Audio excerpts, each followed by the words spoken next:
You have entered the Command Zone, your destination for all aspects of Elder Dragon Highlander. Enjoy your stay.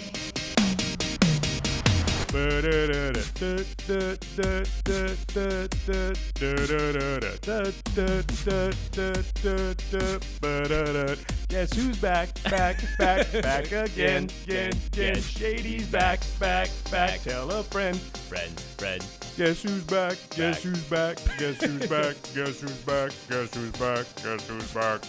can't go that low, dude. Guess who's back? Command Zone's back. Hey.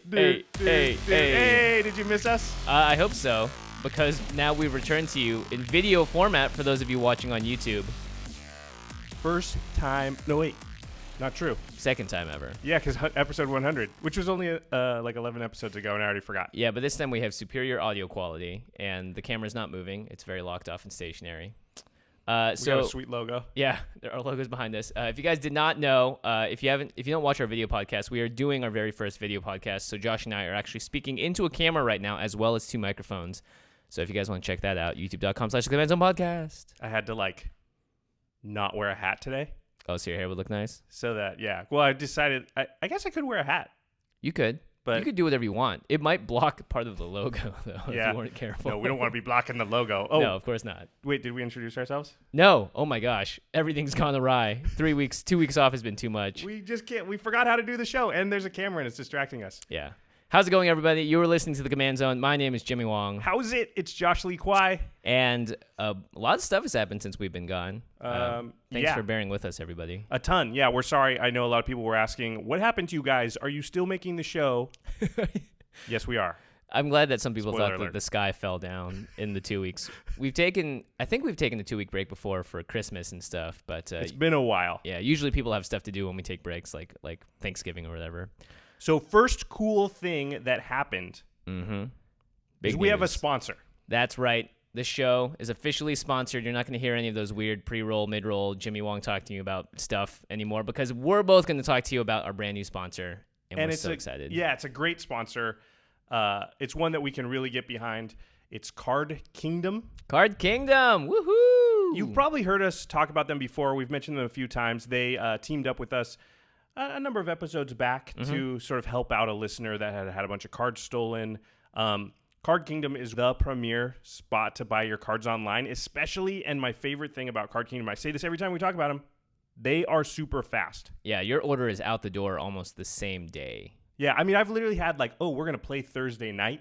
Yeah. And it's Monday, and I'm I want these two cards because the deck last time I played it was not good, and I need these two cards now, and you order them, and I've got them in time to play, a couple nights later. That's pretty impressive. Yeah, which if you order through other services, you don't know. Sometimes it's a week and a half. Sometimes, Sometimes it comes in 8 different packages, and then, it's all packaged differently, quality-wise as well. Yeah, Card Kingdom is awesome. I order from them anytime I, want cards very quickly. I got an entire Pauper deck in, I think, under, 2 days once. Yeah, they're so fast. They usually ship it the same day.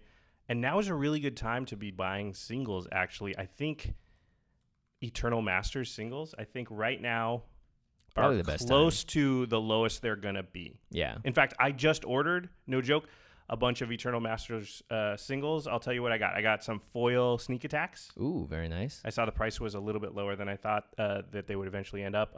Some foil entombs, which are a little bit low right now. Great card. Yep. And I got a couple of the more headliners, like a Force of Will, and because I just don't think those cards are getting any lower. Nope. Yeah. So. Yeah, and if you guys go to cardkingdom.com, you can browse their entire store. Singles ship for free for orders over $25 and $50 for Canada. Yeah. And we actually have a URL that you're supposed to use. They've given us a URL, and if you use this URL, it's great for the show because it demonstrates to Card Kingdom that their sponsorship's working. And a lot of people always ask us, why don't you guys have a Patreon? What can I do to support the show? Well, this is now a really good way you can. You order your cards. You're going to order cards anyway. Card Kingdom's a great place to order them from. And you'll be supporting the show if you use this URL. So the URL is cardkingdom.com/command-zone. Yep. Just click that. It'll help us because they can track the metrics right away, also seeing who's coming from where, whether or not they're coming thanks to our show. And that's going to help us a lot in the future because they'll also be able to know who's buying what, and we can sort of tailor our stuff to help, maybe facilitate some giveaways. Giveaway. Speaking of giveaway, I'm glad that was a really good segue. Thanks. And I just, underlined it and made it like way less finesse. Anyway, yes, we're doing a very big giveaway with Card Kingdom. Card Kingdom, well, we wanted to say they're giving us the keys to the kingdom. Yeah, sponsorship launch contest. This is awesome. We're giving away 2 boxes worth of packs from Eternal Masters. Woo! That is close to $500 MSRP in terms of product we're giving away. It's our biggest giveaway we have ever done. So this is the sponsorship launch contest between Card Kingdom and Command Zone, the podcast. We are giving away 2 full boxes of Eternal Masters, the pack's worth at least. We're not just giving 2 boxes away. We're going to be giving away every single day on Twitter. All you have to do is follow us at CommandCast, and that's 48 packs. 48 packs of Eternal Masters, close to $500 MSRP. This is a set built for Commander, so it's perfect that this set came out just in time for us to have this sponsorship with Card Kingdom. We're really, really excited about it. And if you want to win, you got to join Twitter. It takes 2 seconds. Everyone's done it. Every time we ask people to join Twitter for one of our giveaways or the GP to meet up with us or whatever it is, I understand there's a lot of people that are reticent. They say, I don't do the Twitter. I don't want to do Twitter. And I say this every time. Just join it for the length of the contest. Then you can delete your account or never look at it again. Yeah. But this is just free stuff. And it's not like 2 packs of the normal set. This is Eternal Masters. These packs are expensive. They have things like Mana Crypt in them. You're going to want a chance to win this stuff. Follow us on Twitter at CommandCast. And we're going to detail all of the details about how to enter the contest, how you're going to win. Unfortunately, this is limited to U.S. contestants only. For you international winners, if there is one of you, we'll find something to get to you. But otherwise, yes, please follow us on Twitter at CommandCast. And don't worry, guys, Card Kingdom is awesome. We're going to be doing tons and tons of more sweet giveaways in the future because this is the sponsor. This is the sponsor for us. Yes, this is the advantage of having a sponsor, even though we gave away stuff before, but we can just do it more often now. Yeah, perfect. All right, speaking of Card Kingdom and what you can order there, do you know that you can pre-order Eldritch Moon right now? That makes sense. Eldritch Moon is coming out. The hype is real. EMN, baby. Eldritch Moon coming out very soon. Boy, that rhymed. And Jimmy. Yeah. Very exciting. Yeah. You've had a lot to do with sort of the new sort of preview rollout strategy that Wizards is doing. Yeah, I believe it's the first time they've ever done something like this. I was brought up to Seattle back almost 3 or 4 months now to film 3 episodes of a show called Access Magic. The second episode came out on Monday, where I interview some people that were key to the design and development of the set and preview really cool cards every single time we do it. So the first time I got to interview Mark Rosewater, we talked about what happened in Shadows over Innistrad into what the setting is for Eldritch Moon, and we previewed the brand new Emrakul. Emrakul. Very cool. Yeah, the big mama herself. This was sweet. The card is Emrakul, the Promised End. It is a 13-cost mana creature for a 13/13 legendary creature, Eldrazi. Very Triskaidekaphobic. Yeah, I was going to say, that's great. Yeah, it's Emrakul, the Promised End, costs 1 less to cast for each card type among cards in your graveyard. So that's instant, sorcery, creature, enchantment, planeswalker, tribal, I believe land. And so essentially, if you have all 7 of those in your graveyard, Emrakul actually costs 6, which is pretty insane. Also a legendary creature, so it could be your commander. Yeah, 100%. When you cast Emrakul, you gain control of target opponent during that player's next turn. After that turn, that player takes an extra turn. And it has flying, trample, and protection from instants. Protection from instants. It's awesome, but it is awesome. Well, okay, let's break this down. Obviously, the cost reduction is really good. Yeah. And in our format, it's going to be a lot easier to get all the different types in there. A lot of self-mill currently in standard as well. Correct. The next thing, though, is the crazy thing. And the thing that, boy, because it's sort of an uncounterable Mindslaver effect. Yes. Because it's when you cast. So even if you counter Emrakul, the cast trigger would still happen. You'd still take control of target player's next turn. Which is pretty insane. The interesting caveat here is that the player gets another turn after that turn. Correct. But usually 1 extra turn is enough by the point that you cast this. So let's say, if you're able to have, let's say reasonably like 9 to 10 mana to cast this, which a lot of standard decks are doing to cast the Big Daddy Ulamog right now. Right. So when you do that, by that point, your opponent's probably going to have 2 to 4 cards in their hand. And if they're holding... It's Commander. They might have 27 cards True. in their hand. In Commander, they'll definitely have a lot more. But when you cast this thing, you're going to be able to do, hopefully, a lot of damage with that player's turn. They get an extra turn after that, but usually you've made really ill-advised attacks. You cast all their sorceries on their own things. You've done instants on their own things, and you've just basically wrecked their board. If they have a sack outlet, ooh, good game. Yeah, if they have a sack outlet, it's brutal. It's brutal all around. Yeah, their turn that they're taking is not the equivalent of what their turn would have been had you not taken over the turn before that. Because, like Jimmy said, you get to wreck everything, wreck their hand, wreck their board with their own cards. There are, of course, times when the Mindslaver effect, you take control of their turn and you can't do much just because it just happens to be that the way that their board and their hand are set up is that there's not a lot you can do. You can sort of attack. Maybe there's not really good blocks for anybody based on what they've got. Maybe they don't have anything in their hand that can harm themselves. Yeah. But usually there's things you can do. Yeah, and you're, of course, going to want to target someone that has the most ability to do something as well. You're not just going to throw it on, like, the red-white Boros player that has just swung out and has 0 cards in their hand. It's like, all right, I know what's going to happen if I take their turn. I can see it on the board. I mean, you're almost always going to kill their best creature because you have a 13/13. Right. So you just attack into that. Mm-hmm. And you can and if block they have with sorcery like speed removal, like Vindicate, they cannot use it on Emrakul because you're just going to choose to place it somewhere else. Yeah, I mean, this card seems pretty crazy, especially as a commander, because you can keep using that effect. Yeah. Then you sack Emrakul and you do it again, or you bounce it back to your hand and you do it again. Yeah, especially if you get the full cost reduction, which I think a lot of decks that play this as a commander are going to want to do. Yeah, they're going to be trying to, because basically every card type that you put in your graveyard is like ramping you. Yeah. So this feels very, very powerful. It feels like it's going to be a really good commander. At the very least, it's an Emrakul that we can now play in Commander because the other one is banned. Correct. So we have that going for us. One thing to note, it says you gain control of target opponent during that player's next turn. If it's your turn and the player you want to take control of is 3 people away from you, you have to wait all the turn cycles until it gets to their turn. So you don't immediately get that extra turn. So that may change the dynamic of what you want to do here because, maybe they've got maybe they can do something in that time period that would make your Mindslaver effect that much worse. Yeah, especially if they've got untapped mana. Yeah. And so they might be able to just fire off their instants, even if it's like not at the best targets, just so that you don't get to use them against them, that kind of thing. Yeah, certainly. Yeah, it's cool. I've said this before on the cast. This is probably the effect I like the least in Magic is the take control of a player's turn. It's just one player being pushed off where they're not playing doesn't feel the best to me. So I'm not. But hey, they get an extra turn after that. Yeah, it's just to me, I don't love that effect. I'll just say that. You know, the card design is cool, but I just wish the Mindslaver effect itself was not.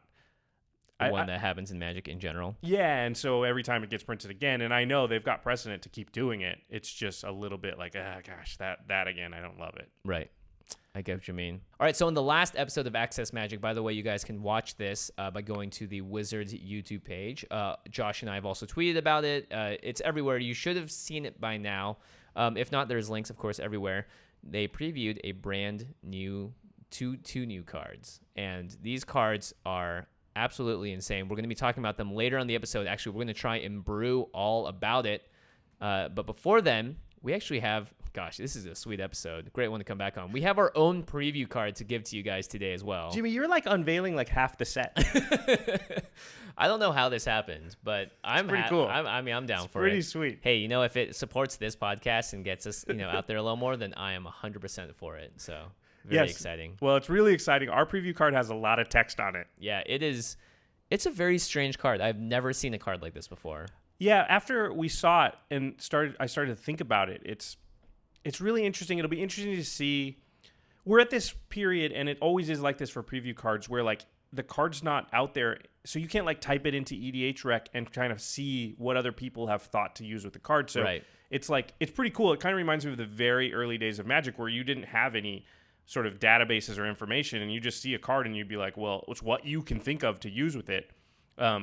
So this is the first time that you guys are going to get to see it, and you're going to have that moment. It's only going to last a little while before everybody else starts throwing their ideas into the mix of like what comes to your mind.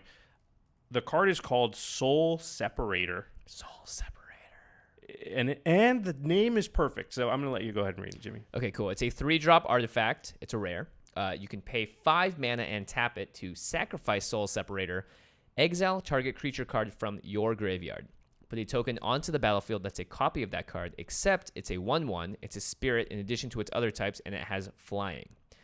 Put a black zombie creature token onto the battlefield with power equal to that card's power and toughness equal to that card's toughness.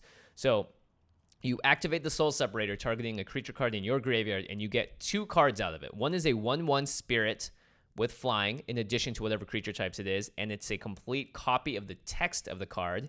And then the other card is a black zombie creature token with power and toughness equal to the power and toughness of the original card. So but the zombie does not have the text box or the creature type from that original creature. It separates the soul from the body. cards, which is really cool. And one is a spirit and one's a zombie.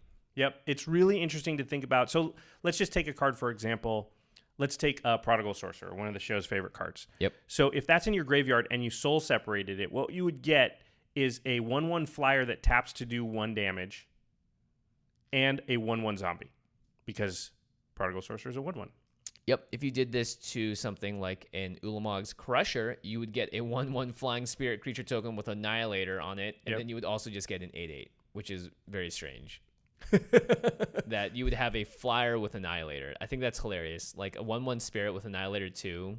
Like, the 1/1 spirit has somehow... How is that thing annihilating anything? And the rest of it is just an 8/8 zombie otherwise. So it would have to attack each turn if it's able to. Yeah, the 1/1 flyer. Yeah. The question that I'm really curious about is what creature cards are out there in the history of Magic that have a detrimental effect that's tied either to their text when it's linked to their power and toughness, or vice versa. Right, so that if you lose half of it, you actually want to, or you want to separate those. Yeah, exactly. Like, you want the power and toughness to be separated from the text box. Yeah, it's interesting, and there's probably some of those cards. Also, it's just a value card. Mm-hmm. Because you get a 1/1 flyer that has an ability, and if you have a bunch of... Let's say you had, I don't know, Endbringer. Endbringer's a 5/5, and it also has a bunch of tap abilities. And the problem with a card like that is that if I use the tap ability, I can't attack with the 5/5. Mm-hmm. Now, Endbringer untaps itself, so it's maybe not the best example, but you have to make those choices. So this could separate a card that is a good card, like Visara. Visara's in Eternal Masters, right? And it's a big flyer, but it also taps to destroy a creature, which means most of the time I don't want to attack with it. I want to destroy a creature. But it's also a 5/5, which is pretty good. So if I soul separate it, now I can attack with the zombie 5/5. But I still have this 1/1 flyer that's sitting there that can use the ability. Yeah, really interesting. I think it's an awesome way to get... I mean, like, usually when you reanimate a card, and like for Animate Dead's a card in EMA that we use a lot, if you just target that creature and you get rid of it, it's gone. But now you have 2 things on the battlefield that are lesser versions of the same card, but you're still getting 2 cards for 1, essentially. Mm-hmm. Now, the input cost is a little tough. It's 8 mana total. Usually you do it over 2 turns. But it's something you can play on turn 3 and just have sitting there for a long time and know at some point, if you have a deck that wants to put things in the graveyard already, the Soul Separator could be an amazing card for that kind of deck. I also think it's good in decks that are good at recurring artifacts, so that you can just keep using it. Because it exiles the card that it targets in your graveyard, the creature card, but it itself doesn't exile. You sacrifice the Soul Separator, so it's still sitting in your graveyard. If you can bring it back out, use it again. Yeah. So much the better. So much the better. So please submit your ideas to CommandCast on Twitter. I'd love to see some crazy creatures in Magic's how do history. we break this card? Yeah. I want to break it wide open because this screams like Commander potential because we have access to all of these cards to use it on. I will break you. That's terrifying. All right. Okay, so let's move on to our main topic today, which is the brand new preview cards that were shown on Monday on Access Magic. And a lot of people saw the art for this. Crazy. Yeah, the art for this was running around, and I remember tweeting about it, being like, holy crap, look at this craziness, knowing fully well in my head what the card was. Yeah. So we're going to be Brewin Brisela. Now, the art, and I'm sure Terry's going to put it up right now, is this crazy tentacled, I don't know, it's like what does that look like? It's a beastly meld of... Yeah, it's a meld. Well, that's a really good word for it. Yeah. It's a tentacle meld of, well, it's Bruna and Gisela. Yeah, so Bruna and Gisela are old Commander favorites. These cards are both very powerful, and we've used them in Commander for a very long time. However, In Eldritch Moon, these cards are now 100% mono white, and they meld into some craziness, which is really cool. It's the angels being corrupted by Emrakul. Yeah. Basically. So they start out as angels, and Emrakul's gotten into their heads and melded them into this weird, combination of the two that's also evil and scary. And for the first time ever in standard legal sets, we're going to have a card that's just like the big furry monster that turns into something even crazier. So let's read the text on these cards. Josh, you want to read Bruna first? Sure. Bruna, the Fading Light. 5 and 2 white. For a 5/7 with flying and vigilance, legendary creature, angel horror. When you cast Bruna, the Fading Light, you may return target angel or human creature from your graveyard to the battlefield. Wow. So that's powerful by itself. That's like a karmic guide kind of effect, but with just no echo. No echo, and just for angels and humans. Very, very strong. I mean, it's cheating of mana cost. Now, Bruna costs 7, but the thing that you get can be any mana cost. If it's sitting in your graveyard and it's an angel or a human, Bruna doesn't care anything else. Is it an angel or a human? Okay, fine. Bring it to the battlefield. Yeah, and some very interesting text at the bottom of this card says, Meld with Gisela the Broken Blade.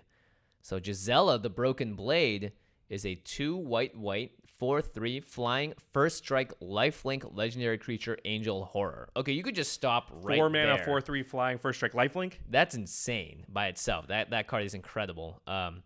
And the rest of the text is even more interesting. At the beginning of your end step, if you both own and control Gisela the Broken Blade and a creature named Bruna the Fading Light, exile them, then meld them into Brisela, Voice of Nightmares. So we've heard this meld word a couple times, which is it's a new mechanic. Mm-hmm. And you referred to the big furry monster. If you're not familiar with the big furry monster, it was in one of the unsets, I think unglued. Mm-hmm. And it was 2 cards. So what happened is you would take one card and the other card and you put them together, and they would actually form the picture of an entire card. And so on the flip side of Bruna is half of Brisela, and on the flip side of Gisela is the other half of Brisela. And so when they meld, you flip the 2 cards over and they combine to create Brisela, Voice of Nightmares. And that is the art that was circulating around last week. This card looks absolutely insane. Already I was just in my head screaming Commander. I was like, oh my goodness, Commander. Oh my goodness, Commander. Brisela, Voice of Nightmares is a 9/10 legendary creature, Eldrazi Angel. I don't think we've ever put those 2 words together. Flying, first strike, vigilance, lifelink. Blech. And then the real kicker. Your opponents can't cast spells with converted mana cost 3 or less. Wow. That's like reverse Gaddock Teak, almost. Yeah. It's also colorless on the other side. Yeah. And upon discovering what had become of her sisters, Sigarda could only weep. Tears of joy, because this card is so cool. Tears of joy. I don't know. It's tears of scariness. Yeah, I love the art on all of these as well. If you look closely on Gisela, she's got tentacles already coming out of her back, and you can see Emrakul's tentacles coming through the sky, and the same for Bruna. And so clearly they've been corrupted, and they're turned into this ridiculous card. Brisela is extremely powerful because think of what it means, that little part that says your opponents can't cast spells with converted mana cost 3 or less. Think of all the spells like Cyclonic Rift. Your opponents can't cast Cyclonic Rift. Yeah, think of all the counter spells. Almost all of them are 3 or less. Hero's Downfall, all your removal spells, Vindicate, Swords of Plowshares, Swords, Path to Exile. Not to mention smaller creatures, things like Signets. There's a whole bunch of stuff that it just turns off. Yeah.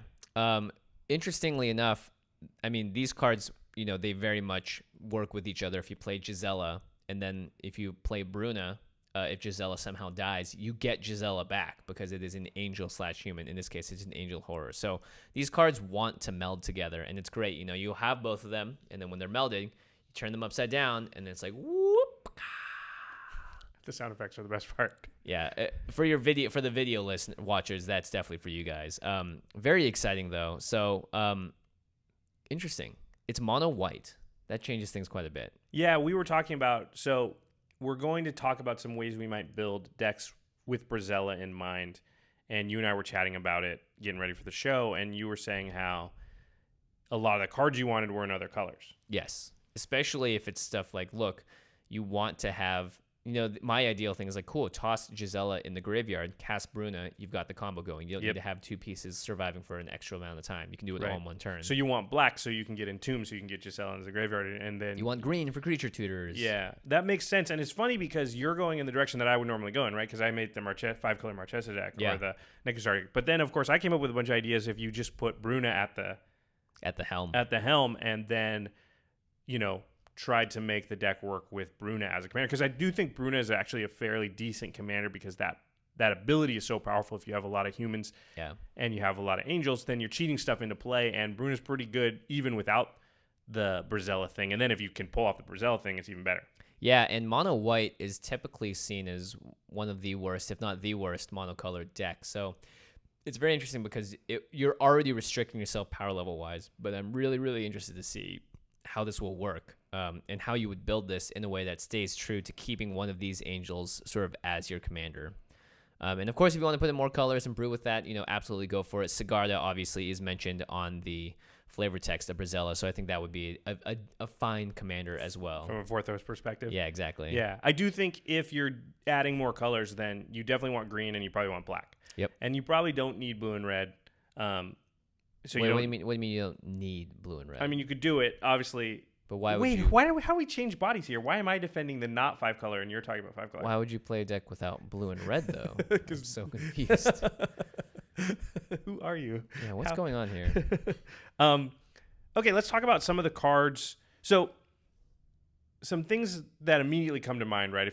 I'm talking about if you're playing Bruna as the front man, the lead singer, as it were, and how you would try and pull off, because you'd still obviously you'd want to kill people by hitting them with Brisela as hard as you can. Yeah, because it's a 9/10 flying first strike, vigilance, lifelink. Yeah, and also you get to just be like, Brisela. Yeah, take it about that. Now the interesting question is, one, equipment's going to look very small on this card. It's true, because it's going to be 2 cards. That's awesome. Also, how exactly? Tapping it's going to be like. Yeah, it's going to be interesting. I mean, it's very intimidating. Well, you don't have to. It's vigilant. Oh, good point. Yeah, so Wizards thought of that clearly. They didn't want you to be tapping 2 cards. Yeah. It's just confusing. Yeah. The question is now, does this count towards commander damage? Because technically, it's half of it is still your commander. I think it does. I think it does too. Because they recently, I guess not so recently now, they talked about, the rules committee, talked about how commanderness was tied to the card itself. So we learned that even if it's manifested somehow, it would still do commander damage, even if, you didn't even know it was the commander. Yeah. Quote unquote. And that led to a lot of issues, and part of the reason they sort of did away with Tuck was ostensibly sort of coming up with the official ruling for what commanderness is. So Brisela, if any part of it is your commander, which half of it is, and it does damage, then that would be commander damage, I'm assuming. Yeah, I would assume that as well. All right. So if you have Bruna as your commander, then you obviously want to be able to find Gisela, and it's pretty challenging because White's not great at that. No, White can fetch stuff out, specifically enchantments with something like Enlightened Tutor, equipment, Reforged auras. They're the pretty armory, good at getting believe. auras. Yeah. So, but creatures, they're not good at it. Yeah, unfortunately not. But however, there have been a lot of cards printed at Artifact. I was gonna say at Rare. Artifact. Yeah, at Artifact that do this same thing. Right. And when I was building they're my not super efficient, but they do it. Yeah, and I was building my mono red deck originally, and I was like, well, I really need to tutor some stuff out, but red only has Gamble, so I looked to a lot of these cards as well. So a card like Planar Portal, and we're definitely getting into high mana costs here. It's a 6-drop artifact that you can pay 6 mana to tap it and search your library for a card and put that card into your hand, then shuffle your library. So Demonic Tutor for 12 mana, essentially, and then 6 every single time after that. It's not efficient. No. But it will allow you to go find Gisela. It gets the job done. Yeah. And there's going to be other cards. Just like any deck, you're going to want to have certain cards at certain times. And so Planar Portal does give you the leeway to go get, the Wrath of God if you need that. Right. Ring of 3 Wishes is another one. It's 5 mana for an artifact. It enters the battlefield with 3 wish counters on it. Make a wish. And then you pay 5 and tap it and remove a wish counter from Ring of 3 Wishes. And then you search your library for a card and put that card into your hand and then shuffle your library. So it's basically Planar Portal. It costs 1 less to activate, 1 less to cast, but you can only do it 3 times, whereas Planar Portal, once you've got it out, you can do that as many times as you want. Yeah. I think that I think shaving 2 mana off the cost is definitely worth it. Yeah. I don't think I would find in a game that many times I'm going to be searching more than 3 times, honestly. If you're trying to, I mean, if you find 3 cards out of your library, you should be in pretty good position. I mean, have you ever demonic tutored 3 times in a game? Like, you don't usually generally need to do that. I wish I could. I mean, I wish I could do it every turn. Yeah. Actually, there's that card, the Wooburg thing. I forget what it's called. I have that in one of my decks that does demonic tutor every turn. Yeah. And usually, if you do that for 3 turns, you just win. Yeah. Well, in mono white, though, you're definitely stretching to find answers. True. I mean, that's why you're going to be running Enlightened Tutor, which was just reprinted in Eternal Masters, which is a white mana, 1 instant. Search your library for an artifact or enchantment card, reveal that card, shuffle your library, then put that card on top of it. So technically card disadvantage because you have to draw the card and you spent a card to get a card. So interesting. But it can get you the Ring of 3 Wishes. It can get you the Planar Portal. Yeah. Tutoring for more tutors, of course. Classic EDH behavior. There's also Skyship Weatherlight, so it's 4 mana for a legendary artifact. When it comes into play, search your library for any number of artifact and or creature cards and remove them from the game, then shuffle your library. So you take, at the time you play it, you go through your deck and you find as many artifacts and creatures as you want, and you sort of exile them off to the side. And then you pay 4, tap the Skyship, choose a card at random that was exiled with Skyship Weatherlight, put that card into its owner's hand. So you could only exile Gisela, in which case you're guaranteed to get it. Or you can exile a few things and then, roll the dice. It's funny, we went from a 6 mana 6 activating cost to a 5 mana 5 activating cost to a 4 mana 4 activating cost, and it got more specific every single time.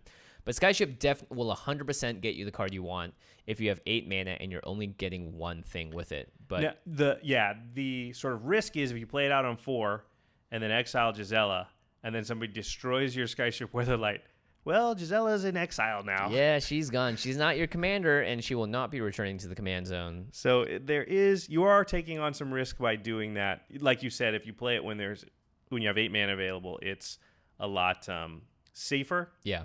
But at the same time, that's way later in the game. So I'm very excited. I would love to use the Skyship Weatherlight in any deck because I think that ability is awesome and hilarious. Plus, it's the Skyship Weatherlight. Yeah, just using it, you're like, I get to use it. Yeah, definitely.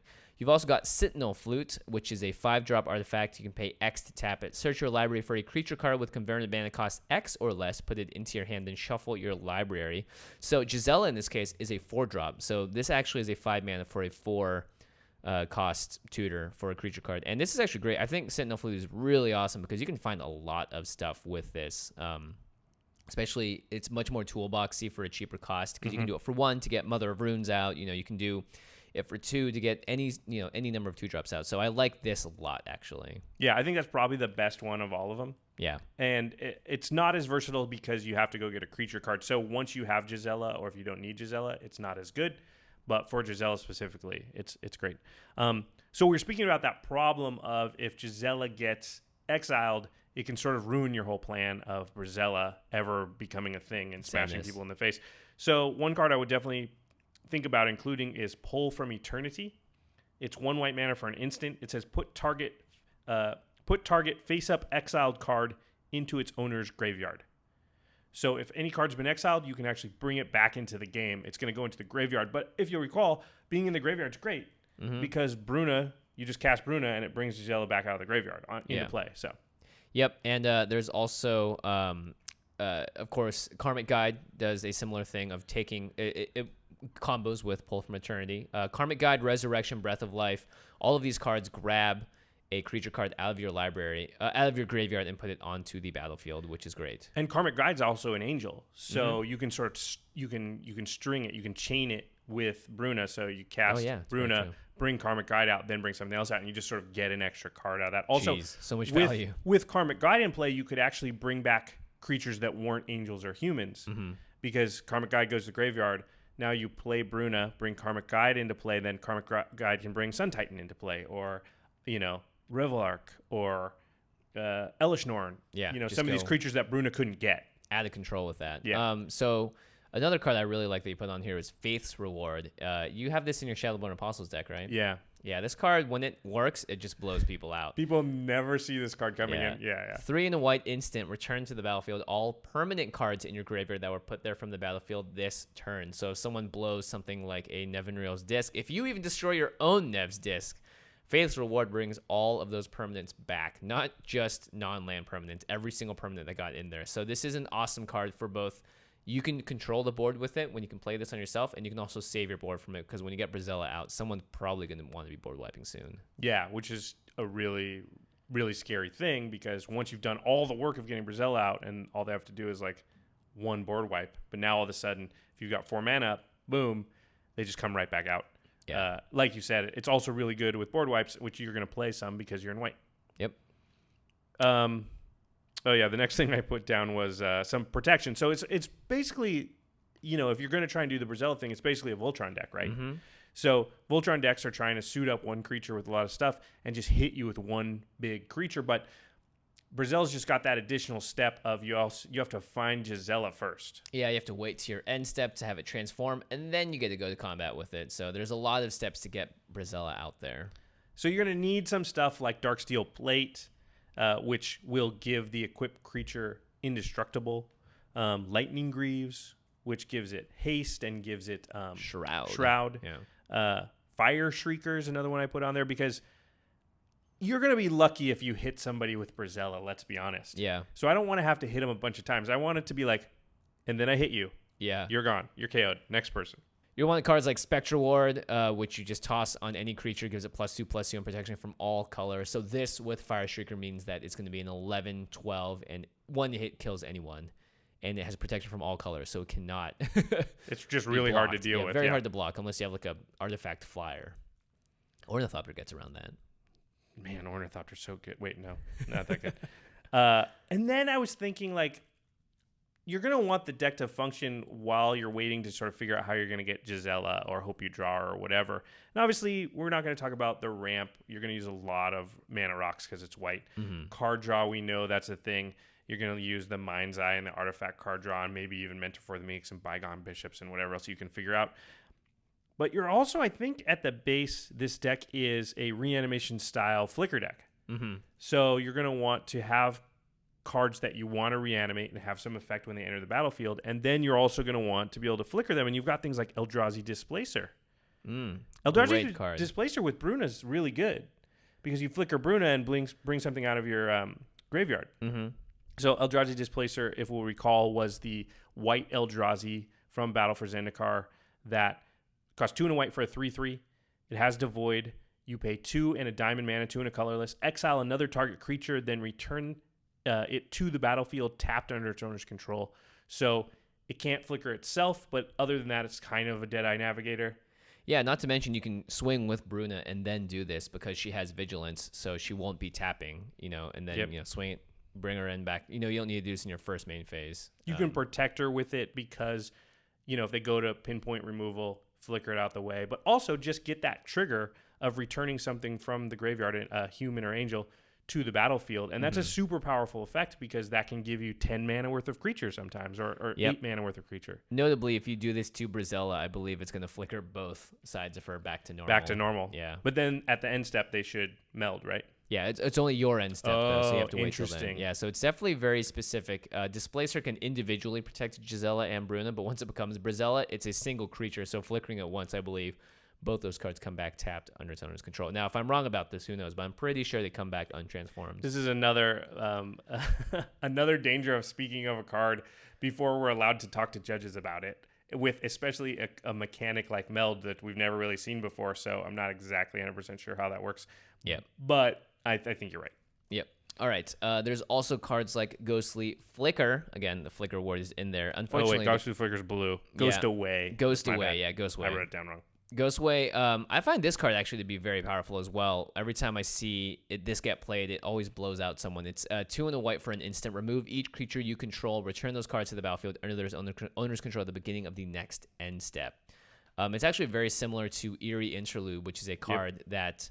Another card you could easily play. Yeah, it came out in Shadows of Innistrad. It's exile any number of target creatures you control and return those cards to the battlefield under their owner's control at the beginning of the next end step. So it's a great way to save your cards. It's a great way to get under the battlefield effects again. Doing this with like Karmic Guide and Bruna means you're just pulling so many cards out of your graveyard back to the battlefield.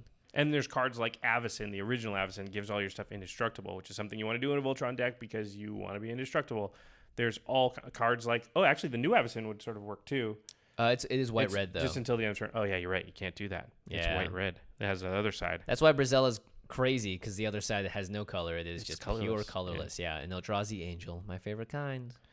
And I was also thinking that you're gonna want some self-mill, self-discard type stuff because you're in a sort of reanimator deck. Now you're in white, who's not the best at.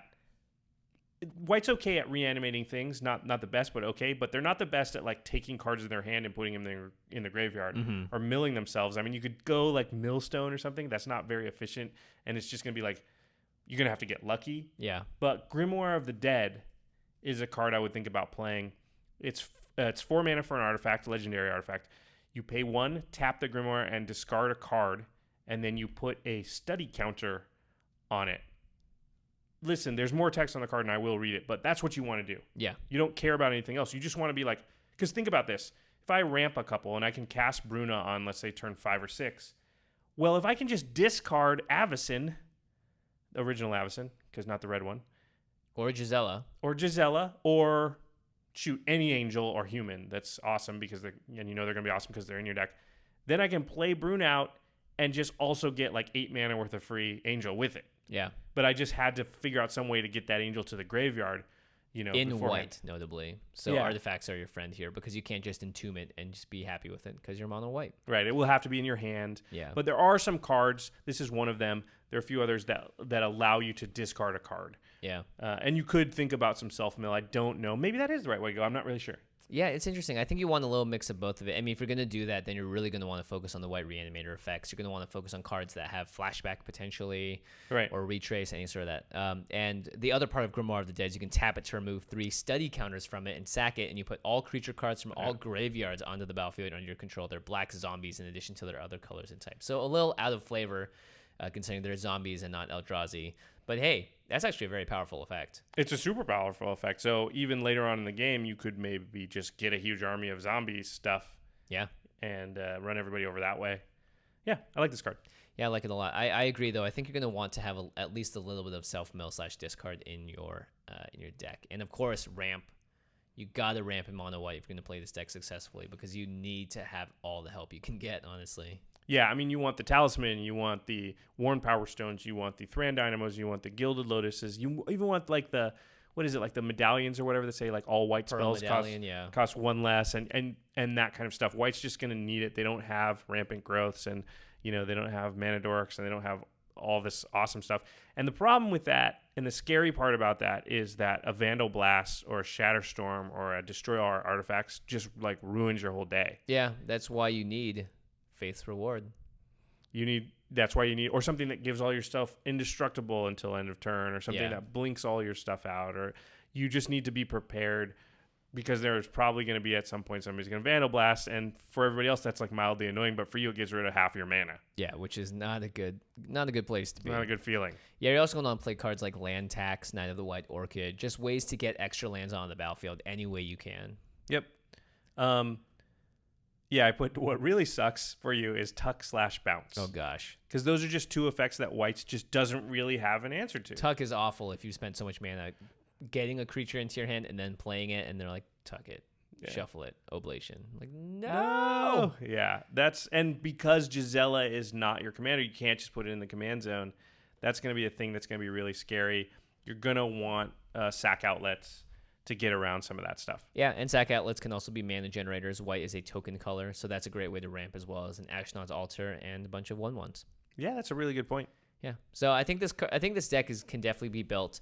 I still might go the flavorful route and make the new cigar the commander of it. That's pretty cool. We'll see, but I do like the challenge of building a mono white deck here. Yeah, pretty interesting. So there was another card because this Meld thing, it gets me thinking, and we're going to go into a portion of the show where Jimmy isn't allowed to talk a lot because he knows stuff. Zip. But Josh... And show no reaction, too, because we're on camera. Let's see how good your poker face is. It's pretty good. I'm just going to stare forward. It's pretty good. I'm going to try and do that, too. All right. So... What are you theorizing, Josh? Well, the Meld... It's hard not to talk like a robot when you're doing the face, right? Like do what the poker face. What are you theorizing, Josh? Okay. So there's been another card spoiled. It's called Handveer, the Writhing Township.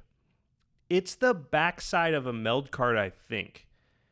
So let me read the card. Okay. It's a legendary creature, Eldrazi drone. It's a 7/4 with trample haste. It has no casting cost. It has the same Emrakul symbol in the top left corner that Brisela has.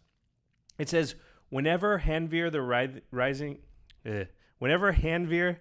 Writhing Township attacks, put 2 3/2 colorless Eldrazi horror creature tokens onto the battlefield tapped and attacking. So it's a 7/4 trample haste, and when it attacks, you get 2 3/2s that are also attacking. And they don't go away, and the total damage is 13. Womp, womp, womp. So it's like a super crazy Goblin Rabble Master on steroids. Yep. But this is the backside of... It's hard to tell. It's either the backside of a Meld card, so it could be 2 cards that combine, or it's the backside of a werewolfy... It's not a werewolf, but, just a regular flip card. A double face card. Yeah. So... Who knows? I mean, that's my question. Like, is Brisela unique in that that's the only Meld card? It seems weird, if that's the case, to give the mechanic a name. So it leads me to think like Handveer, the Writhing Township, is a Meld card, and maybe there's a couple more Meld cards in the set. It feels like if they're going to go to all the trouble to design this Meld mechanic and have cards that have half of a card on the back that come together, that they're going to do it a couple of times. And the interesting thing about Handveer is it's a place, right? It's a town. You can talk about that. Yes. I mean, it's the Writhing Township. Right. And it's mentioned a lot in a lot of Shadows over Innistrad cards. Handveer Militia. Yeah. Like, they're from that place. So there's also been speculation that it could be like a couple of lands that turn into the Writhing Township, or like a land and something else maybe. That's super interesting. Like, that seems sweet. It's just the possibilities for the Meld mechanic just like are kind of crazy. Also, it's legendary. The Handveer, the Writhing Township. I always want to say rising. Is the other side, and it's colorless. So we don't know, is the other side legendary? Like, how does the legendary rule work? If one side was legendary but the other side wasn't, could I use it as my commander? Who knows? Well, I don't. That's not... No, you can talk about that. That's not part of the NDA. You don't know the answer either, though. But I don't know, yeah.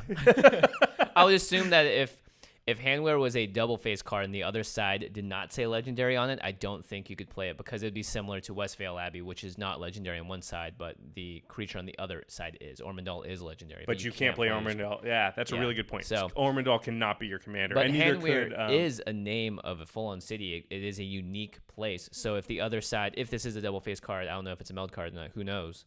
Who knows? Right. If it is legendary on that side, then you could. What if it was a legendary land? Then you definitely can't. I mean, how are you supposed to? You can't have a land as your command. It's not a creature, right? Yeah, exactly. So it's really interesting to sort of think about how this Meld mechanic will work, how to work with our format, what other cards they could do. I mean, it could be 2 cards that are different colors. Mm-hmm. In which case, what if they're? Oh, I don't even know. What? Okay, let's say. Who knows? Could be anything. Let's say that there's 2 legendary creatures that turn into Handveer the Writhing Township, but one of them's green and one of them's red. But you can only have one of those be your commander. Oh, then you cannot. Then you can't play it as your commander, actually, you because you could. You just could never flip it over. Yeah, you'd have to do what we were talking about, which is have another colored commander that fits those colors and play those cards inside it. Now, what I'm really interested in, I wonder if they'll ever do this someday. Who knows? If they'll make lands have a casting cost, like very special lands, like if Handwear was a land that, because I see this all the time in games like Dominion, right? Like this township, it has abilities. You're going to buy this township and you're going to pay for it. It'd be interesting if there's a super powered land that costs mana to play. It could be just too powerful though, probably. Lands in general are too powerful, I think. Who knows? Who knows? Yeah, so Hammer the Writhing Township. I cannot wait to see this card. I would love to play it in Limited because it looks like a freaking beating. Like, how do you beat this card? I don't know. I mean, if it's 2 cards that got to come together to make that card, it's just going to be very rare that in Limited. I hope they have it at common or uncommon so you have a chance to, like, do it in Limited. But, again, that might just be too broken. this mechanic's crazy. It's just really hard to tell. Like, will people try to pull it off in Constructed? Like, it's a combo, right? Mm-hmm. I would love to see Brisela get pulled off in Constructed. I think that would be an absolute blast. Yeah, it feels crazy. I mean, the 4 casting cost Gisela, that's totally Constructed playable. You 100% would play Gisela, and then you would play Avis in the next turn, and then you would have another. But Bruna's a 7 cost. That seems tough. I know, but you get a card back with it, so it's like playing 2 cards for 1. You know? Problem is, it's almost worse because when you flip into Brisela, now 1 card kills both those cards. It's true, but it's Brisela. How are they going to beat it? It's Brisela. Maybe you should just play Emrakul. Who knows? Who knows?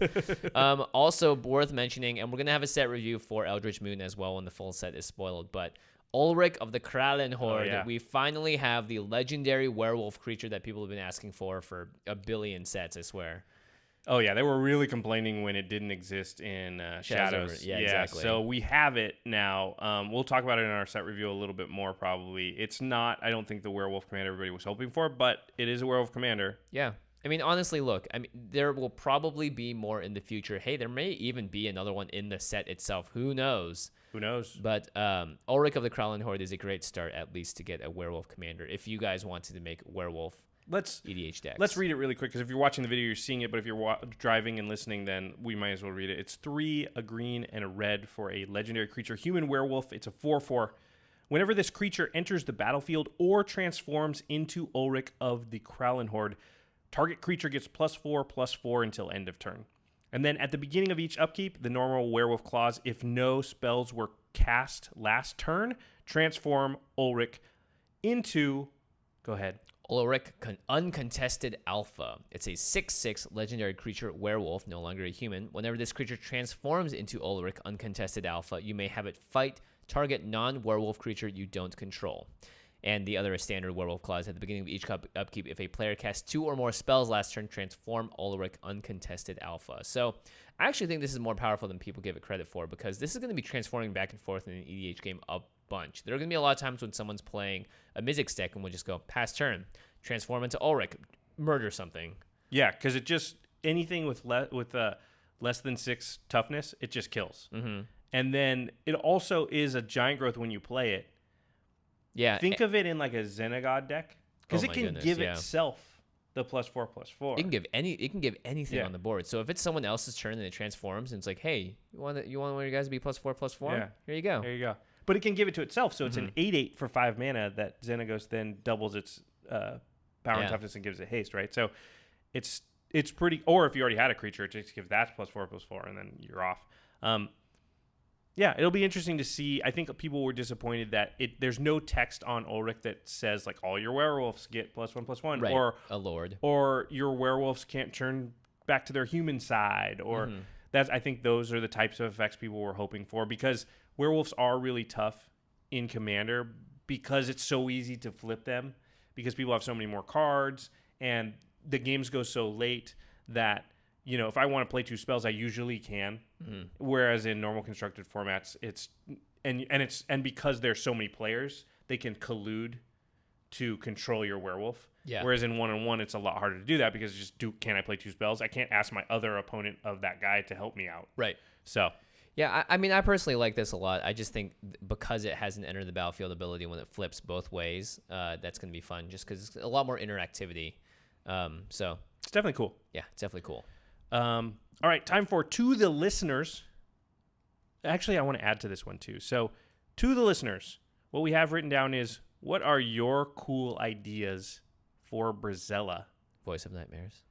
So we want to hear, because again, when we're recording this, we don't have EDH Rec or whatever available to us. But also Soul Separator. Yes. I really want to know how to break that card. I want someone with better skills at search and gatherer and magic cards info or whatever, and tell me what cards just get nuts with Soul Separator. Yeah, Soul Separator is really it's interesting. It's crazy. I don't think we've seen this exact effect before. So how do we take advantage of that? All right. One more time before we head up to the end step. Guys, we have a brand new sponsor for the show, Card Kingdom. I'm so incredibly excited because we get to have a Keys to the Kingdom launch contest. We're giving 48 packs of Eternal Masters away, and Card Kingdom is just straight up a quality website, as well is a quality store. If you're in Seattle, you have to go to Card Kingdom. Oh yeah, I've never been, but you've actually been, and you've shown me pictures of it, and people talk about it all the time. I know, guys like Marshall and whatnot and Kenji, have been there a lot. And to me, it's the undisputed best card store. It looks gorgeous from the pictures. America. It's incredible. Hardwood wow. floors. It's got this incredible ambience to it. Isn't there like a whole cafe bar? Yeah, there's a place called Cafe Mox for all you Magic players attached to the main location, and they just opened up another one in Bellevue, so across the water. Yeah, it's great. It's so well organized. You can rent board games out for free. They have areas for Warhammer, for tabletop, for card games, and everything. And upstairs is where they do all their shipping and stuff for their cards. So pretty sweet. Make sure you use the URL cardkingdom.com/command zone and let them know that we're the ones that sent you, and that'll support the cast. And make sure to follow us at CommandCast on Twitter if you want to win one of or more of 48 packs of Eternal Masters. It's going to be more. We're going to give away more than one at once. So if you win, you will get quite a bit of value. You will want to be entered in that contest. Go to Twitter. We're CommandCast. Hit that follow button. Again, after a couple weeks from now, you never have to look at it again. But just give yourself a chance to win all kinds of free Eternal. There's mana crypts. There's foil mana crypts. Foil mana crypts. Foil Force of Wills. They're like $500 or something. Yeah, it's absurd. Very exciting. Hope to open one someday. Oh, before we go into the end step, one other thing that I wanted to mention was friends of the show and listeners, Kenny and Tim, have started a new podcast. It's called Flavor Fail. You can find them also on Twitter at Flavor Fail. And it's a Vorthos podcast. Very exciting. Haven't not seen much Vorthos content out there in general, so I'm excited. Yeah, it's pretty cool. They've got, I think, 3 episodes out now, and they're short. They're about a half hour, and they sort of do a quick recap about what the story is that's going on with Magic, which I find awesome because I just don't always have time to keep up with all the articles and read them and whatnot. And it's easier for me while I'm in the car to just hear Kenny and Tim explain to me like all the stuff that's happened up till now. And they also have some cool speculative, thoughts about what's going on. They're not the only ones, but they were pretty sure it was Emrakul that was coming, and they get to do stuff like that. So it makes it a lot less impact to follow along with the story if you check out podcasts like this. So go find Flavor Fail and check them out. It's a good name. All right, moving on to the end step where we usually talk about something outside the world of Magic, but we've been gone for 2 weeks, so we're just going to keep talking about Magic the Gathering. I mean, it is really 2 weeks and nothing else has happened except for Magic stuff. Yeah, exactly. We had Grand Prix Eternal Masters, GP EMA. Awesome. We took a small trip to Las Vegas, me, Josh, and 6 of our fellow friends from out of state as well. Kenji was there? Yeah, Kenji and our friends up from San Francisco. So we tried to get as big of an... Brian Tran actually organized the whole thing. He was like, hey, guys, I really want to do this. I've been trying to do this for a long time. Let's try and get it together. So with a little bit of help, we managed to get 8 of us into a hotel room at the Plaza. Actually, if you guys went to GP Vegas, that's where we had our giant Commander meetup, one of the best times of my life. Yeah, that was awesome. And because we knew the people at the Plaza, we went back and they set us up with a suite. We had a bbig table. We had about 3 cases of Eternal Masters product. Yeah, it was crazy. And we got through as many drafts as we could with the 8 people. Actually, we technically had 9 because Marshall came in for a little bit. Yep. So, and he did 1 draft with us. Man, it was awesome.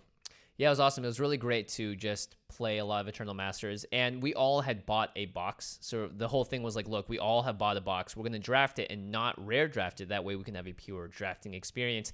And every time we'd be like, all right, cool. Today we're cracking Josh's box. So we'd all open it and be like, oh, cool, Josh, you got this. And then we would draft it like normal, not just taking the money card, so that we actually had decks. It made it like a phantom draft. Yeah, like a phantom draft, which is really, really sweet. And I think it made it much more worth it because I've done a couple of drafts of VMA outside of it, and up to like 5 of my picks just don't go in my deck because I'm like, oh, I just want this card. Yeah, I mean, realistically, I think that's okay because you're never really going to draft Eternal Masters without worrying about what the money cards are unless you did the way we did. But also, like, we all wanted to open a box, right? Yep. Like, that's one of the fun things about Magic is cracking packs, but it's expensive for Eternal Masters, and a great way to get additional value out of it is you get an entire draft, and then just at the end, everybody just gives you those cards because that's your box. And this allowed us to do that for every person. So we actually got through all 8 boxes for each person. Each person got to, open better cards than I did. Very exciting. So Josh hasn't had the best luck personally open boxes, but when my girlfriend opens them, we're good. Yeah. You've had a good streak, good hot streak of cards. But yeah, I would encourage you to, with your friends, and not for Eternal Masters only, any set, and we've started doing this for almost every set when it comes out now, which is just, that first weekend, just getting a bunch of our play group, 8 guys, and then just spending, a good chunk of the day or the whole day just drafting that set right when it comes out. And we actually only play 2 matches rather than 3, just so we can get more drafts in. It's super, super fun. You learn a lot about the format really fast. Yeah. Yeah, I love it. And it's a great way for me. I always will end up buying a box, or the last couple of sets I've missed out on it because I haven't been there for this kind of event, but I totally would otherwise. Well, also it was in Vegas. Yeah. And we spent some time doing other Vegas-y things. Everybody made money at the craps table. That was another awesome thing. That was beyond awesome. That actually statistically should not have happened, but it did. So all the rooms got comped. I mean, I'm just bragging now, but it was a great weekend. They attributed that to me for some reason. I don't know why. Because you were going crazy. Maybe. Who knows? We won't talk about that because we have children listening. That's right. Vegas. What happens in Vegas stays in Vegas, because all we did was sit by the pool and drink Coca-Cola. Yeah. Like responsible adults. Who knows? Who knows? All right. On to the cleanup step. Our sister podcast is the Masters of Modern. I already see Josh's face going, oh no, Jimmy started the cleanup step. That's right, guys. From me. You can check them out at the CommandCast. Alex and Ben, they've been doing an awesome job with the podcast. They keep bringing on amazing guests. They had a very controversial episode talking about whether or not they should ban Blood Moon. Ban Blood Moon! I know, Josh doesn't even play Ban Modern. it. Well, you're talking about Actually, Commander, right? Somebody brought up a really good point on Twitter because I was voicing support for the banning of Blood Moon in Modern. And somebody's like, well, if they ban it in Modern, the price is going to drop. And then everybody in Commander will be able to... And I was like, oh, never mind. Keep it legal in Modern. Keep it legal and just stop reprinting it so the price is high enough that Commander players don't want to play it. You're such a flip-flopper, Josh. I am. I so really easy. am. Too easy. I was born for politics.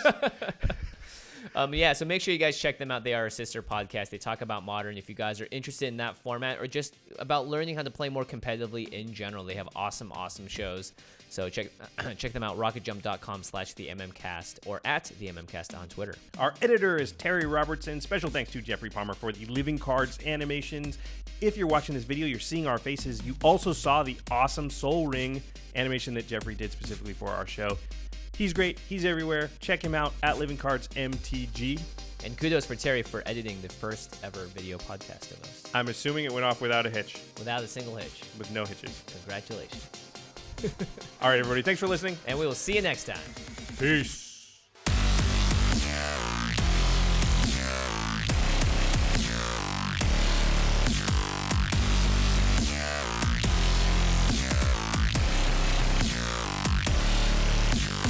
Thank you for your attention.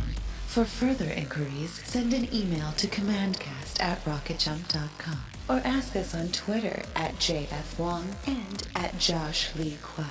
See you later, alligator. Greetings, humans. I